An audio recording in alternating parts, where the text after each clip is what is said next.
자, 8페이지 물질의 특성입니다. 화학단원이에요. 어떤 물질의 특성. 더 나아가서 이제 결국 물질의 특성은 분자에 관계된 얘기지. 약간 물리에 좀 섞여 있지만 분자에 관계된 얘기. 분자, 원자 나오고 막 입자 나오고 그러면 이제 화학적 얘기입니다. 조금 우리가 생각해야 될 것만 내가 시간을 조금 들여가면서 하나하나 다 설명을 할 거고, 오늘 진도를 많이 안 나갈 거예요. 첫 시간 진도가 많이 안 나갔다고 얘기 들어서 나도 진도를 좀 맞추려고 많이 안 나가고, 대신 자줄그레한 것까지 다 설명을 하면서 지나갈 테니까 복습이라고 생각을 하시고 안 쓰는 사람들은, 아니면 처음 보는 사람들은 다 외워야 되는구나 생각을 하시면 되고요. 자, A번 물질의 특성. A번 물질의 특성 보면요. 옆에 특정한 조건에서 항상 일정한 값을 가지고 물질의 양에 따라 달라지지 않는 고유한 성질 이렇게 나옵니다. 우리는 항상 이런 말 중에서 키워드를 뽑아내야 돼. 이 한 줄을 줄줄줄 외울 필요는 전혀 없지만 여기서 꼭 알아야 되는 단어나 문장들이 있습니다. 예를 들어서 특정한 조건에서 항상 일정한 값 밑줄 쳐. 항상 일정하다는 게 물질의 특성의 키워드야. 바뀌면 안 된다는 뜻입니다. 자, 항상 일정한 값을 가지고 물질의 양에 따라 달라지지 않는다. 양에 따라 달라지지 않는다. 냅두시고 뒤에 두 번째 줄 끝부분에 고유한 성질 그렇게 쓰시면 됩니다. 밑줄 치시면 됩니다.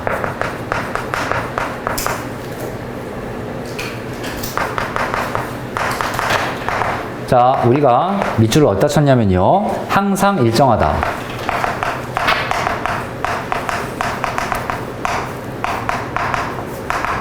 자, 변하지 않는다는 뜻입니다.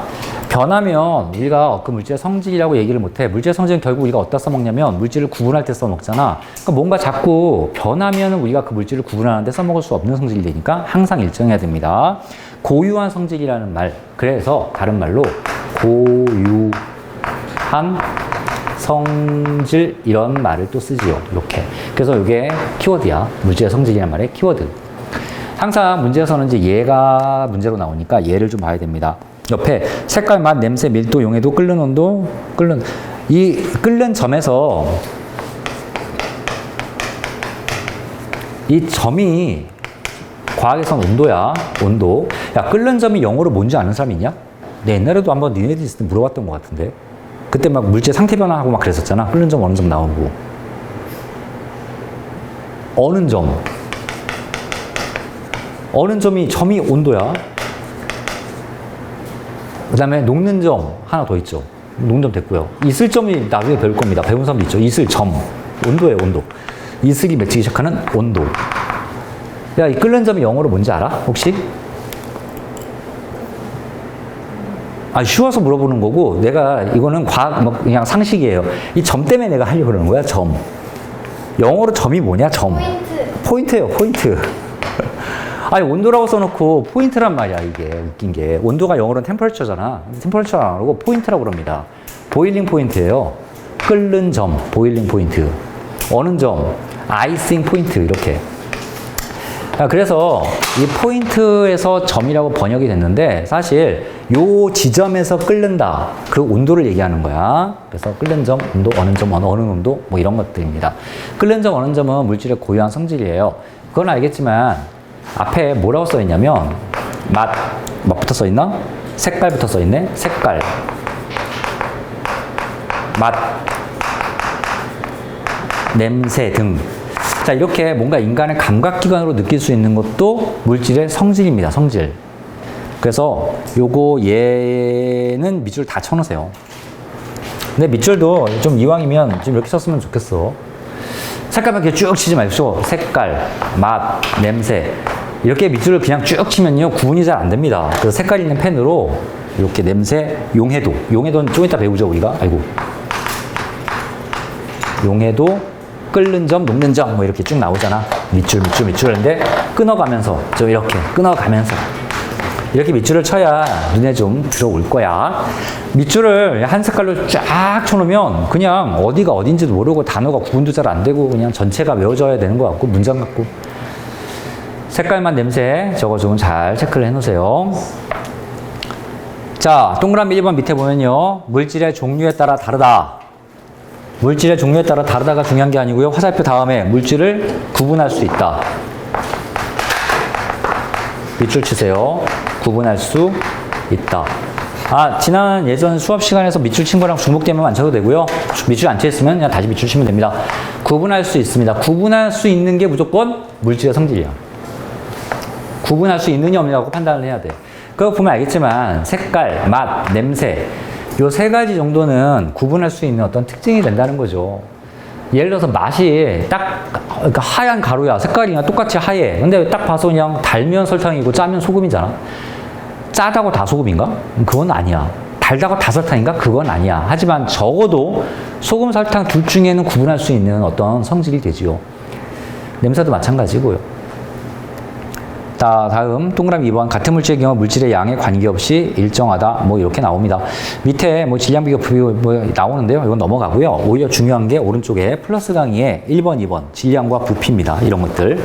자, 하나하나의 용어가 나오니까 그런 용어 정리를 하면서 시작하면 됩니다. 자, 1번 질량.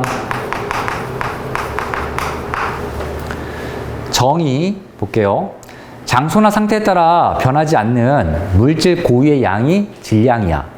근데 사실 이거는 질량의 이름이야, 그냥. 물질의 양입니다, 양. 그 물질이 얼마나 있냐가 질량이야. 얼마가 있냐. 자, 니네 좀 아는 사람들은 알겠지만요. 이 물질을, 이런 물질, 쪼개면 뭐가 나오냐. 분자가 나오고, 더 쪼개면 원자가 나오고, 원자 더 쪼개면 나중에 이제 뭐 코크가 나오고 그러지만, 거기까지는 가지 맙시다. 원자까지 나오죠. 결국, 이 물질, 이게 대충 한 20g 정도 될 것 같은데, 20g이라고 내가 지금 질량을 말했잖아. 그 말은 20g만큼의 무언가가 모여있다는 뜻이야. 그 무언가가 당연히 원자겠지. 자, 요게 원자, 분자들이 이렇게 모여 있는데 그 물질의 양을 g으로 얘기를 해주는 겁니다. 야, 요게 예를 들어서 이런 입자가 예를 들어서 뭐 1조개가 모여서 이게 됐다고 칩시다. 그래가지고 20g이 됐다고 칩시다. 계산하기 쉽게 2조개가 모였다고 칠까요?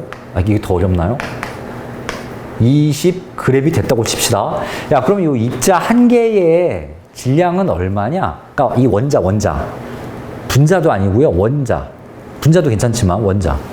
아니 20g을 2조 개수니까 이거는 개수로 나누면 이 한 개의 질량이 나오겠지. 몇 g이라고. 근데 조금 과학 더 배운 사람들은 이 원자 하나의 질량을 구하는 뭐 좀 표 같은 거 본 적 있지? 단위 본 적 있냐? 단위? g이라고 써 있니? 안 써 있을걸? 안 봤어? 이거 본 척해.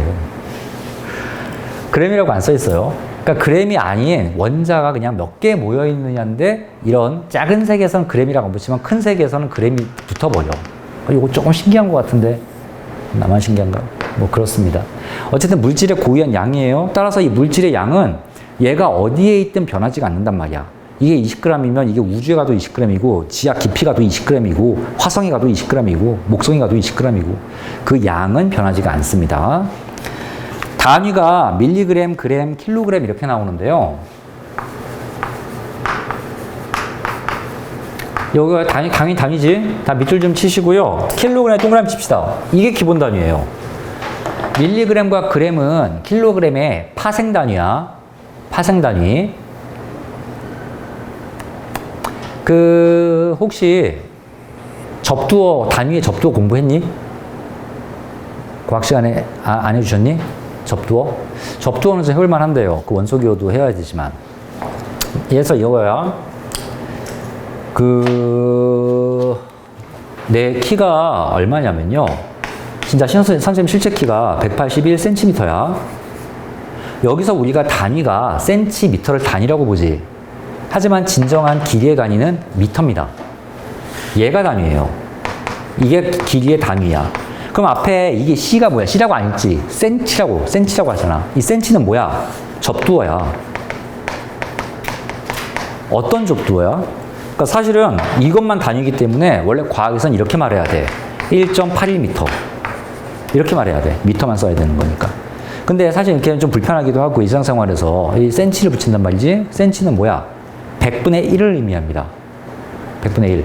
미터를 100분의 1로 쪼개면 1cm가 나오잖아. 그러니까 그렇게 뭔가 기본 단위를 쪼개거나 아니면 더 많이 쓰거나 그램의 1000배가 킬로그램이잖아. 이게 사실은 질량의 그냥 단위야. 질량 단위에 1000배를 뜻하는 킬로가 붙어서 1g이 1000개가 있구나. 킬로그램. 그램을 1000분의 1로 쪼개면 밀리가 붙어. 밀리그램. 그래서 이거 1000분의 1, 1000배 이런 관계가 이렇게 들어가는 거죠. 그런데 과학에서는 킬로그램이 기본 단위로 씁니다.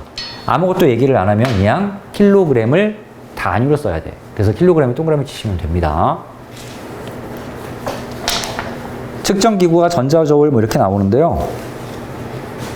이것부터 그냥 정리하고요. 부피 봅시다. 부피. 자, 부피는 정의가 뭐냐면 물질이 차지하는 공간의 크기야. 그때 뭐 누군가 얘기 잘했죠. 공간 크기가 부피입니다. 단위가 뭐가 있습니까? 자, 세제곱 센티미터, 밀리, 리터, 리터 이렇게 나와 있죠. 리터 등. 여기서 그 1리터의 정의 아니야? 1리터?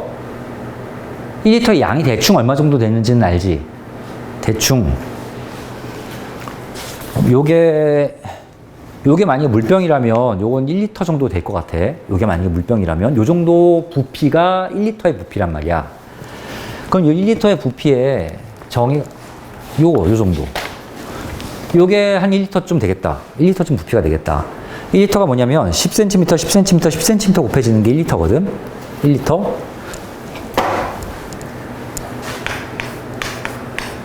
한 요 정도 실제로. 그래서 요게 10cm, 10cm, 여기가 10cm가 곱해지는 게 요게 1리터 정도의 부피가 될 겁니다. 그러면 얘는 뭐야? 1000 세제곱 센티미터가 1리터 정도 이렇게 된다고요. 그럼 얘도 1000분의 1하고 얘 1000분의 1하면 1000분의 1하면 얼마야? 1 세제곱 센티미터고 1000분의 1하면 1 밀리리터가 되겠지. 밀리가 접두어니까 1000분의 1. 그래서 이 두 개가 같은 단위입니다. 세제곱 센티미터와 밀리리터는 같은 단위야.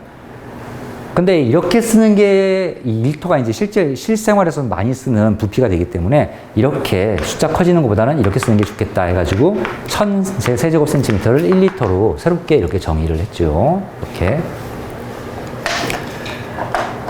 부피의 기본 단위는 뭘까요? 기본적으로 우리가 부피에서 써야 되는 단위. 리터 물론 씁니다. 쓰지 말라는 뜻은 아니에요. 부피의 기본 단위. 부피는 결국 어떻게 만들어지는 거냐면 길이 곱하기 길이 곱하기 길이로 만들어지는 거야.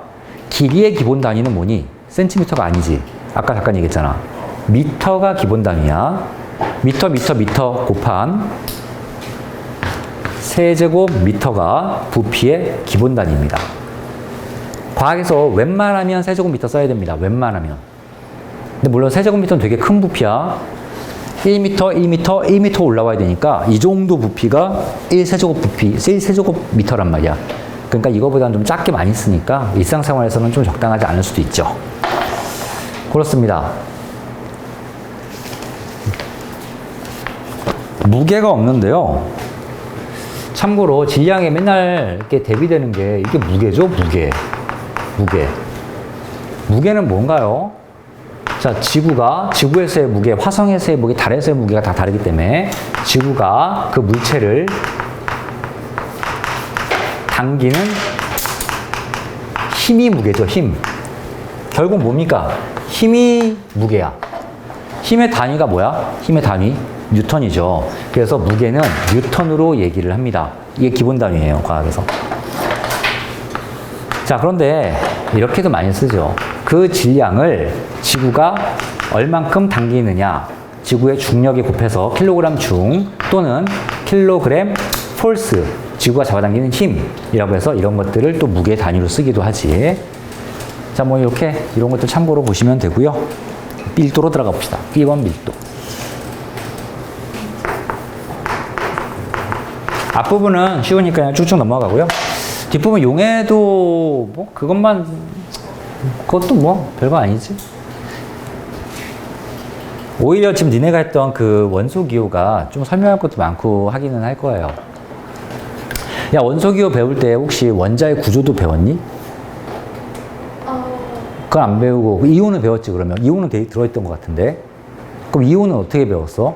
그냥 그냥 전자가 무조건 뭐 1개 들어간다, 2개 들어간다 이런 식으로 배웠어? 빼고. 옥텟 규칙 배웠어? 8개가 꽉 차야 된다 그거? 이왕 할 때 그것까지 같이 하면 좋을 텐데. 그래서 설명할 게 많습니다, 사실, 거기가. 근데 그게 빠져버려가지고 크게 설명할 게 없으니까 빨리빨리 볼게요. 자, 1번 밀도 봅시다. 정의가 뭐야? 단위 부피당 질량이야. 아유, 됐고요. 그 밑에 식이 하나 등장합니다. 밀도. 부피분의 질량. 여기 이제 길게 박스가 있고 단위 막 써있죠. 우리도 여기다가 네모칸 치고. 자, 밀도가 뭐냐 물어보면 부피분의 질량이요 얘기하면 됩니다. 간단하죠? 밀도는 부피분의 질량이다. 단위가 옆에 막 써있는데 두 개 써있죠. 세제곱센치, 그램 퍼 세제곱센티미터, 그램 퍼 밀리리터 등등등. 부피의 단위 다 아무거나 쓰면 되고요. 질량도 질량의 단위 아무거나 다 쓰면 됩니다. 그럼 무조건 밀도의 단위가 만들어지죠. 예를 들어서 부피의 단위는 뭐가 있었습니까? 세제곱센티미터, 밀리리터, 리터, 세제곱미터 이런 것도 있고. 질량의 단위는 뭡니까? 밀리그램, 그램, 킬로그램, 뭐 톤도 있겠지.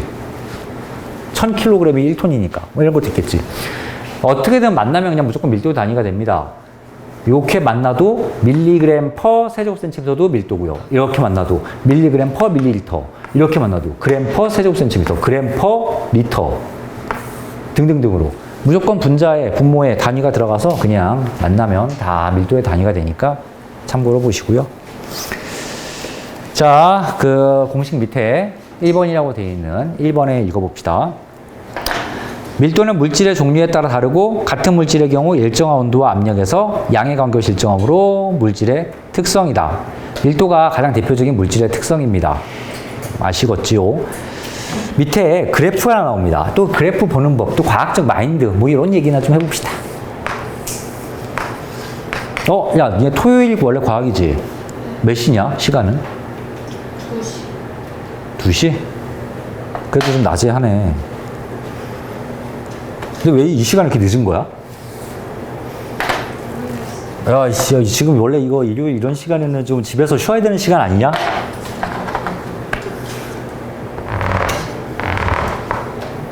여기 C야? 여기가 A야? A, B, C, 10, 20, 40.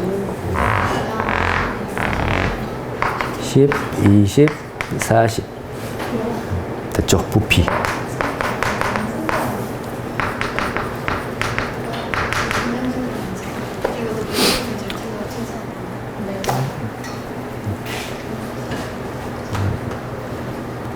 뭐 이렇게 야, 크게 얘기해. 다 듣게. 몰래 얘기를 해. 너희들이 그래프를 앞으로 많이 보죠. 특히 수학도 많이 그래프를 갖고 놀지만 과학도 그래프를 굉장히 많이 다룹니다. 그래프에서 이런 직선이 들어가 있는 그래프를 보면 가장 중요한 요소가 뭐겠어? 기울기야, 기울기. 직선 기울기. 야, 직선은 기울기는 정의가 뭐야? X 증가량분의 Y 증가량. 사실 증가량은 마이너스 증가할 수도 있기 때문에 X 변화량분의 Y 변화량 해도 맞는 답이고요. 자, X가 얼만큼 늘어났을 때, 가로죠, 가로. 가로가 얼만큼 늘어났을 때 Y, 세로가 얼만큼 늘어났냐를 보는 게 그게 기울기입니다. 기울기를 볼 때는 항상 어떤 두 개의 점이 필요해. 그래서 예를 들어서 요 점에서 요 점까지 변할 때 이만큼 늘어날 때 이만큼 늘어났구나. 여기서 여기까지 변할 때 요만큼 변할 때 요만큼 변했구나. 이렇게 두 개의 점. C도 마찬가지고 요 점에서 요 점까지 변할 때 이렇게 변할 때 이렇게 변할 때 등등등으로 이렇게 볼 수가 있습니다. 기울기를 좀 볼 건데요. 이 A를 원점에서부터 이제 시작을 한다고. 여기 값이 빠졌다. 이거 뭐냐? 10, 20 이렇게 보자. 자, A의 기울기를 한번 따져보자. A의 기울기. 그럼 A의 기울기는 가로가 10만큼 증가할 때 20만큼 증가한 거네. 10분의 20. 그래서 2가 이렇게 나옵니다. 자, B의 기울기. B는 20만큼 증가할 때 40만큼이니까 20분의 40. 그래서 다시 2. C 기울기는 20만큼 증가할 때 이게 10이었냐? 20분의 10. 그래서 0.5 이렇게 되겠네요. 기울기가 얘는 두 개는 같고 얘만 다르죠. 기울기 같을 수밖에 없는 게 A와 B면 같은 직선이 있잖아. 기울기 같겠지 뭐. 근데 내가 10과 20으로 이렇게 계산을 했는데 20은 뭐고 20은 뭐냐? A가 요 10은 부피였고 요 20은 질량이네. 즉 부피분의 질량이네. 부피분의 질량이니까 이게 밀도가 되더라. 이게 밀도가. 이게 다 밀도가 계산이 되는 겁니다.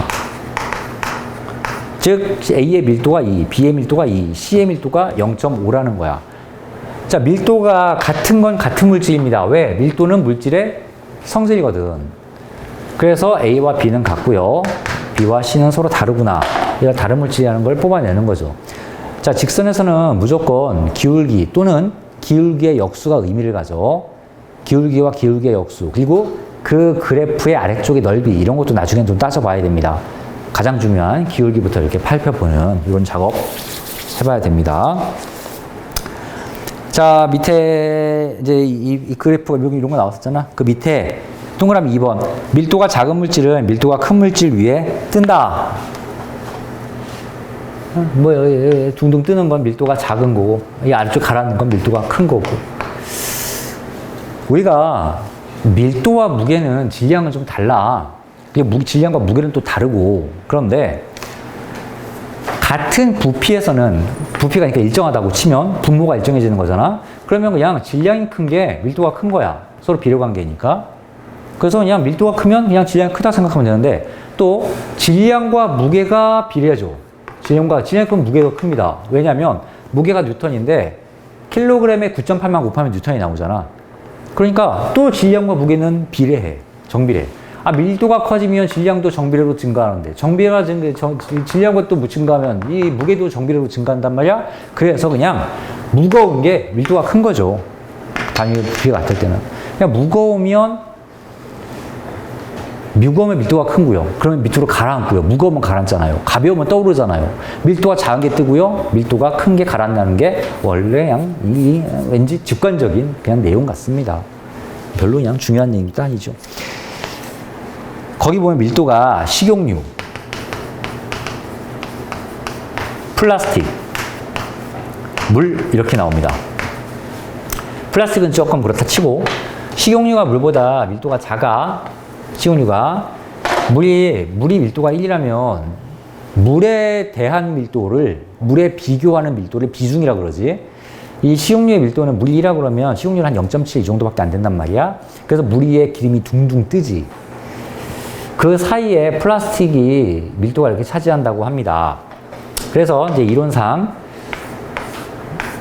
물과 기름을 놓으면 노란색 식용유 기름이 위에 이렇게 식용유가 떠 있고 아래 물은 하얀색으로 할까? 물이 이렇게 밑에 가라앉는 이런 그림이 나오고 내가 플라스틱 하나 집어넣으면 플라스틱이 요 사이에 이렇게 떠 있죠. 요런 장식품이나 장난감들도 있어요. 그래서 막 무슨 파란색 물 위에 투명한 물 있고 막 이게 무슨 뭐 인형 같은 서핑보드 타는 사람들이 막 둥둥 떠다니는 이런 장난감 같은 거나 기념품 같은 것도 있잖아. 그게 딱 플라스틱이 그 사이 밀도이기 때문에 여기 둥둥둥 이렇게 떠 있습니다. 근데 사실은 플라스틱은 만들기에 따라서 C형보다 더 가벼운 플라스틱도 있고 더 밀도가 작은 플라스틱도 있고 물보다 밀도가 큰 플라스틱이 있어서 막 가라앉기도 하고 막 그러기도 해. 사실은 그냥 대충 그냥 가운데 정도 있는 그런 얘기구나. 밀도가 가운데 정도 있는 얘기구나. 뭐 그렇게 보면 되겠지요.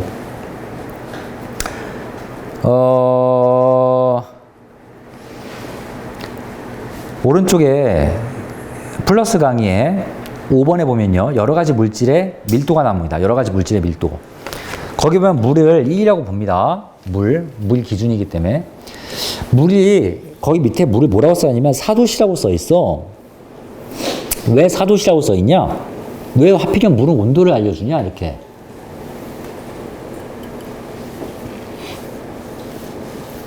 알면은 얘기해봐, 알면은.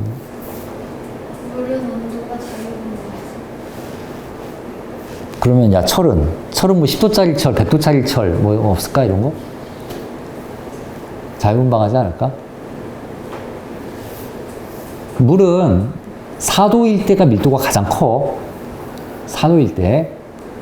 그래서 오히려 3도, 2도, 1도 떨어지면 오히려 밀도가 작아져서 4도짜리 물 위에 뜹니다. 그 온도의 물이.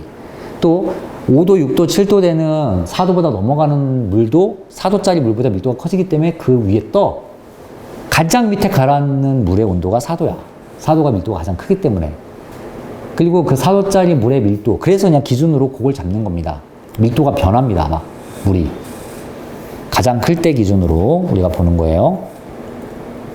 철이 7.9 정도 되지, 밀도가. 그러니까 같은 부피라면 철이 한 거의 물보다 8배 정도 무겁다는 뜻이야. 납은 11배 정도 무겁고. 굉장히 잘 가라앉겠지. 이제 뭐 그렇게 보시면 되고요. 그 바로 위에 4번 물질의 특성이 아닌 거 잠깐 볼게요. 질량, 부피, 온도, 길, 넓이, 농도 이런 것들은 물질 특성이 아닙니다. 즉 다른 것과 구분이 안 돼요. 뭐 예를 들어서 알루미늄 1kg과 철 1kg 있으면 질량이 똑같잖아. 그럼 그 1kg이라는 값만 보고 뭐가 철인지 뭐가 알루미늄인지 구분이 안 됩니다. 구분할 수 없죠. 뭐 그런 것들을 보면 되니까 물질의 특성 아닌 거 쉽게 골라낼 수 있을 겁니다. 그 위에 3번 이제 곧 우리가 문제 물품 실린더 얘기를 없네. 왜 없지? 개정되면서 문제가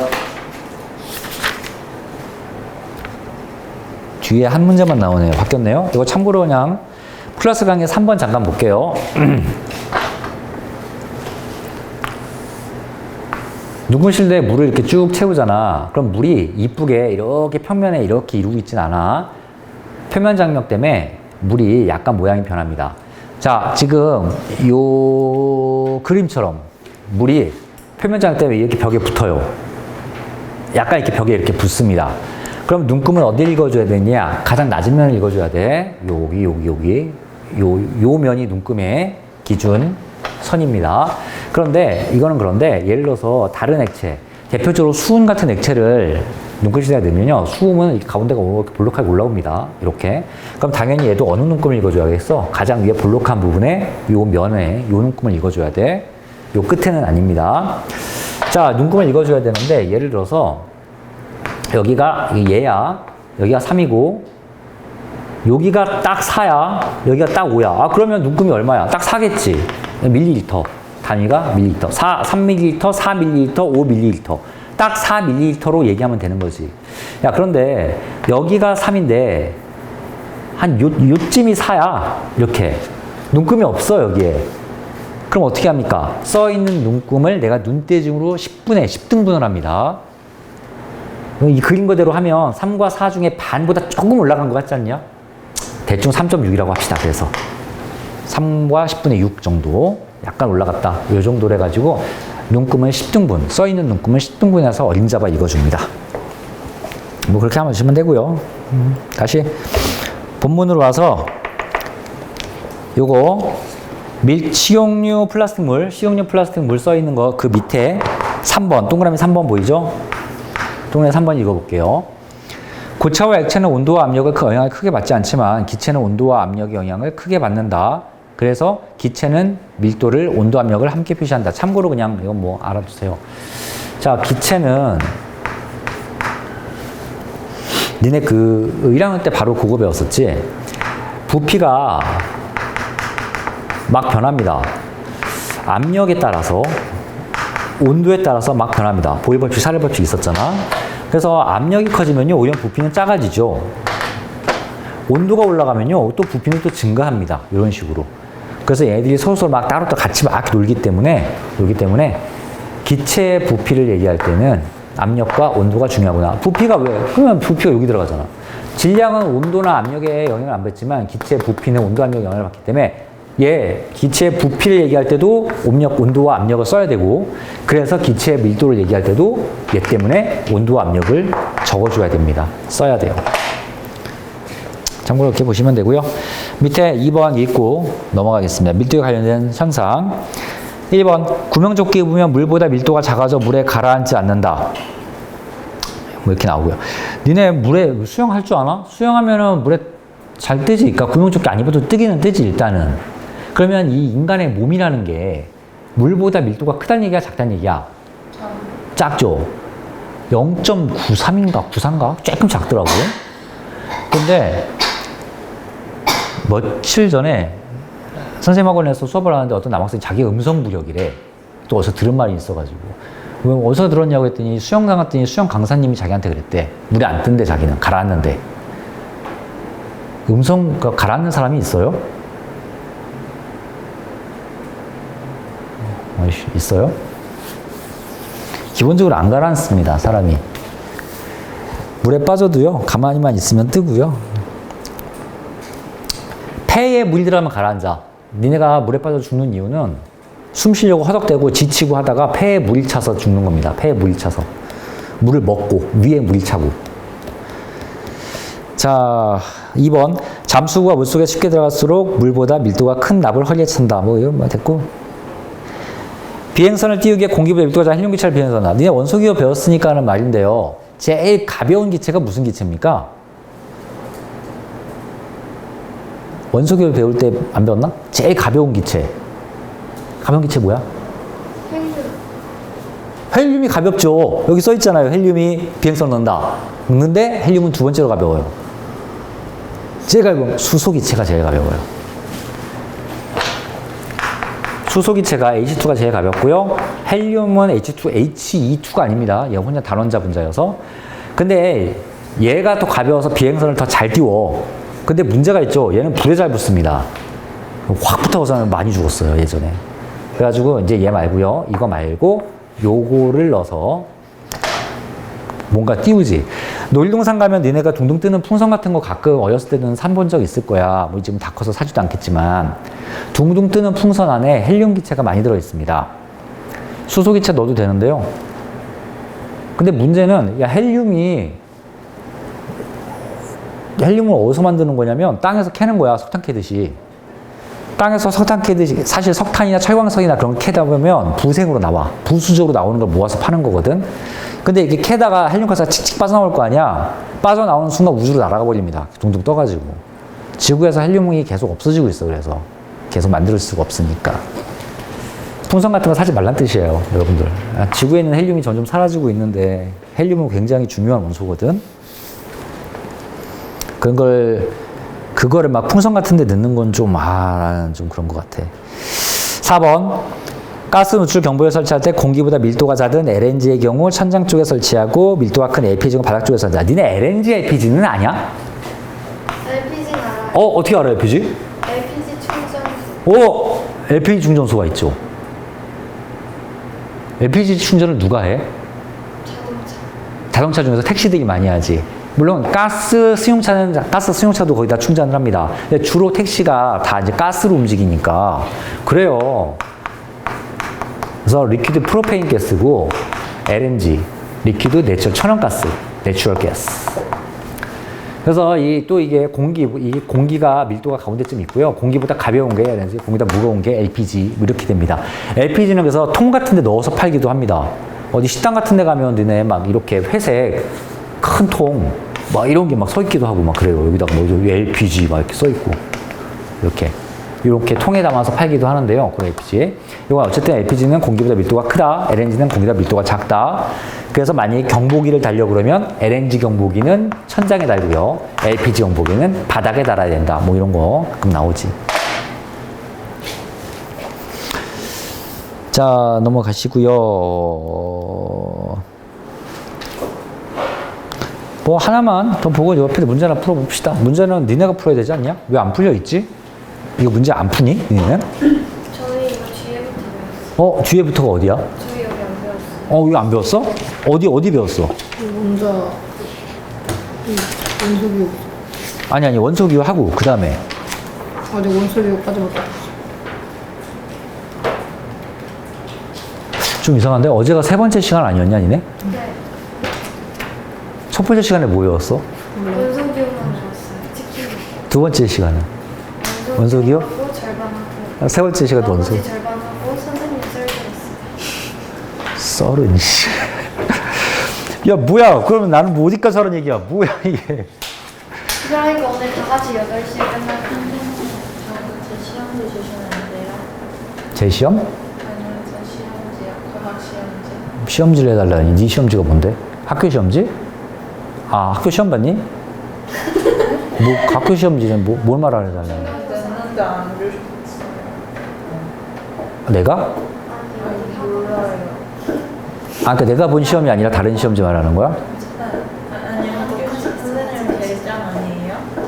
여기에? 여기는 내가 짱이 아니죠. 그 여자 선생님이 짱이잖아. 뭔 소리야? 아니 뭐 있으면 해줄게. 근데 뭘 하는지 뭘 알려줘야지. 시험지를 냈는데 안 했었어요. 아, 얘기할게요, 그거는. 돌려줘야지. 아니, 시험 본 시험지 말하는 거지, 중간고사.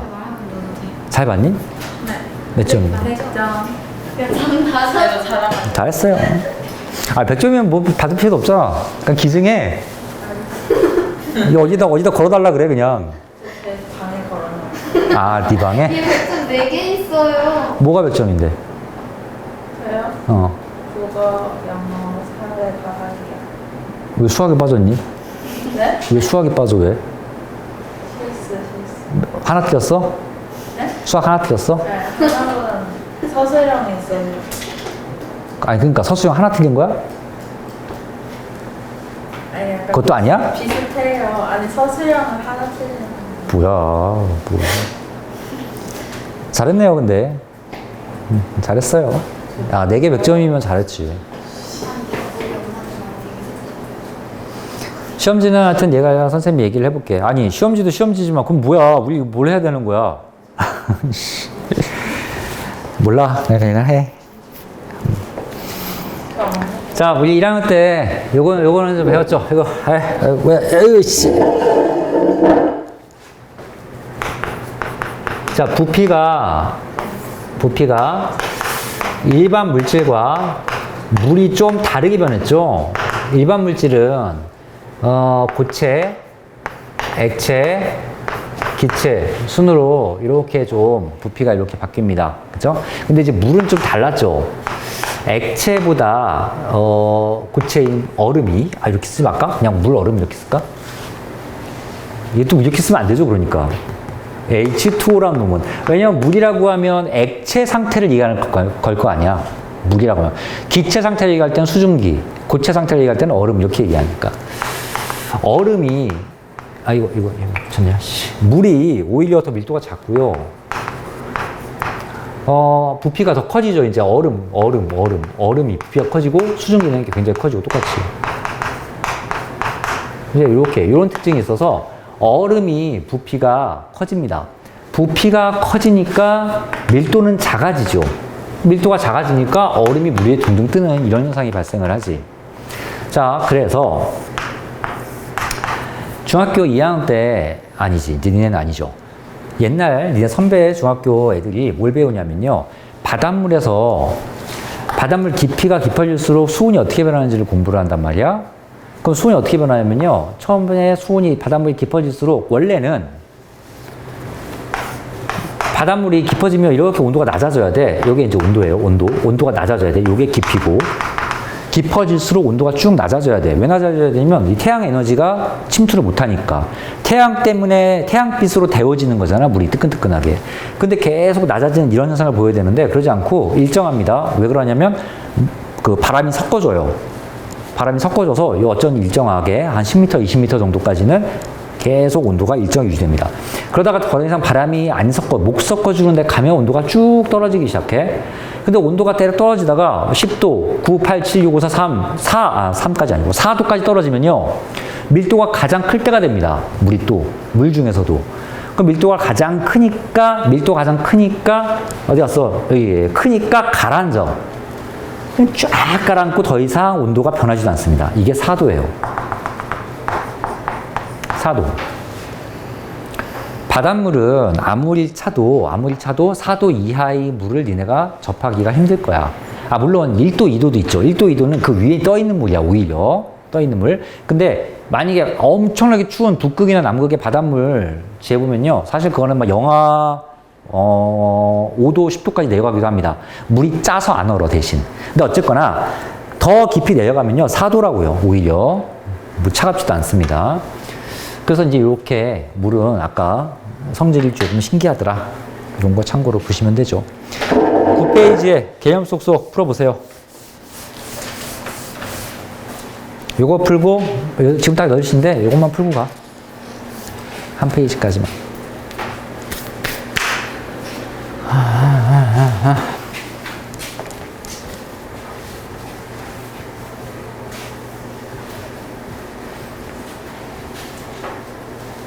어우, 추워. 다 껐잖아. 근데 왜 이렇게 추워?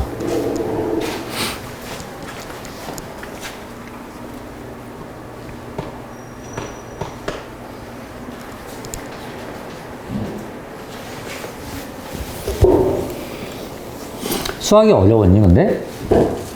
얼마나 어려웠어? 완전 어렵지 않았는데. 시험지 혹시 있어? 집에 있어. 집에 있어?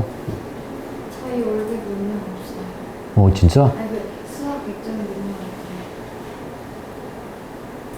거 몇 명 있는지는 몰라? 구체적으로? 진짜 어려웠네. 한국가 다 아, 선생님이 그랬어. 시험 범위가 뭐였는데? 세전체 전까지. 어디부터? 이체도랑 전까지. 우체글까지. 평균비용까지. 그러니까 거기까지인데 어디부터? 기본 동료. 이런 처음부터야? 맨 앞에 처음부터? 그러면 어렵게 느껴질 수도 있었겠네요.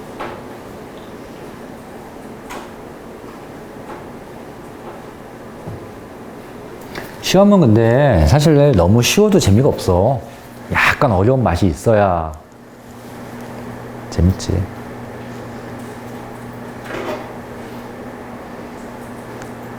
하나, 두 개 정도 쉬어도 되고요.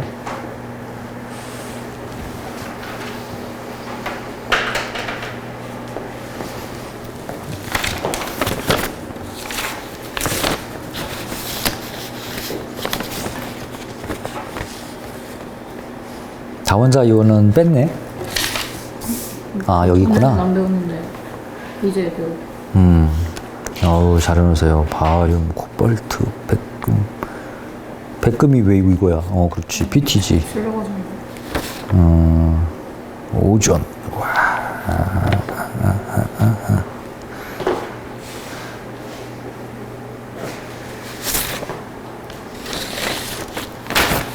어우, 친구 잘하네. 너 이름이 뭐야? 왜 안 써있어? 아이씨. 너 처음 보는 것 같은데 이름이 뭐야? 김지후. 지우야? 선생님하고는 똑같네. 이름이 지우.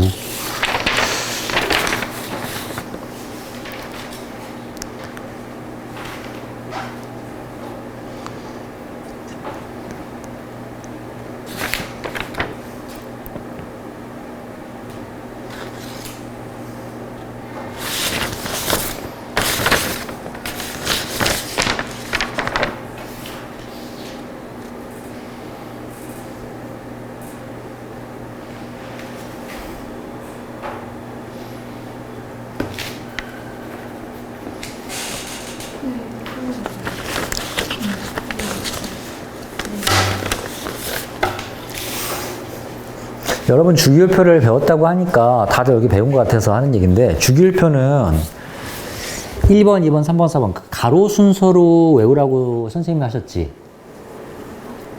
우리나라에 거의 10명 중에 9명 강사 선생님들이 다 그렇게 1번, 2번 수소, 헬륨, 리튬 이런 식으로 뭐 수헬리베 뭐 하면서 이렇게 외우라고 하셔. 좋아요. 그게 뭐 나쁘다는 게 아니라 세로로 외우는 게 조금 더 써먹을 때가 많고 문제를 빨리 푸는 경우가 많아. 세로줄, 족이라고 하지. 1족, 2족 이렇게. 그래서 그렇게 외우면 더 좋아. 그런 것도 나중에 생각하면서 외워보세요. 외울 때.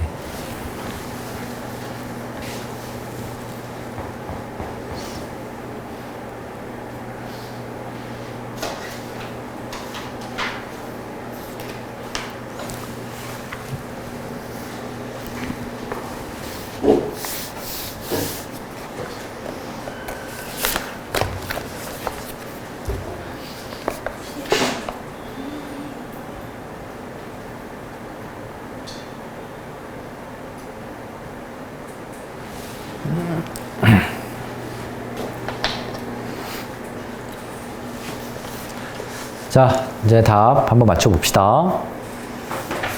자, 답을 지우부터 그냥 쭉쭉 말하고 한번 넘어가 볼게요. 1번, 물질의 특성에 옳은 거 옳지 않은 거. 자, 1번, 물질의 종류에 따라 다르다. OX. 5. 2번, 물질의 특성에 의한 물질 구분할 수 있다. 5. 3번, 같은 물질이라도 물질에 맞은 물질의 특성이 달라집니까? X. 잘했고요. 자, 2번, 성질이 아닌 것. 자, 지우 뒤에 이름이 뭐였지? 그렇죠. 답이 뭐예요? 2번, 부피. 뻔하죠, 이런 거. 3번, 밀도에 대한 설명으로 옳지 않은 거 옳지 않은 자, 옆에 한번 해봅시다. 1번, 밀도엔 부피의 질량 나눈 갑시다. X.